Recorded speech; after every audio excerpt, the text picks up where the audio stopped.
Сегодня страна отмечает День Конституции. Главный правовой документ нашего государства принят ровно 24 года назад путем всенародного голосования. Он обладает высшей юридической силой и закрепляет основы конституционного строя. С 1994 по 2004 год это был нерабочий день. Однако после поправок в Трудовом кодексе было решено причислить 12 декабря просто к памятным датам России. Традиционное уже социологическое исследование сегодня опубликовали эксперты Всероссийского центра изучения общественного мнения. Оказалось, 61% опрошенных оценили действующую Конституцию как полностью отвечающую нуждам народа. Противоположного мнения придерживается 28% респондентов. При этом каждый второй считает, что в текст основного закона пора внести определенные коррективы, в частности, минимальный размер оплаты труда, пенсии, бесплатное образование и здравоохранение. Сегодня мы спросили жителей нашей республики, какие из провозглашенных Российской Конституцией прав и свобод они ценят больше всего.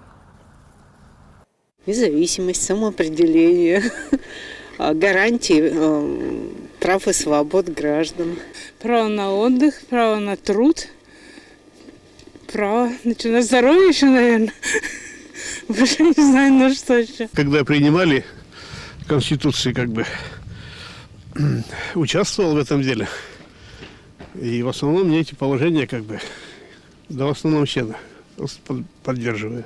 Ну что, не помню уже, что в этой Конституции. Не до этого. Свободу слова. Согласна? Наверное, право на жизнь. Тем временем с Днем Конституции жителей поздравил глава республики. В обращении, которое распространила пресс-служба, Сергей Гапликов напомнил, что, принимая основной документ в 93-м, народ взял на себя ответственность за Родину перед будущими поколениями. Сегодня, спустя почти четверть века, вопрос ответственности за будущее своей страны как никогда актуален. Он выразил уверенность, что под руководством Владимира Путина, цитата, «мы продолжим работу по всем направлениям, сможем реализовать начатые реформы и добиться положительных результатов».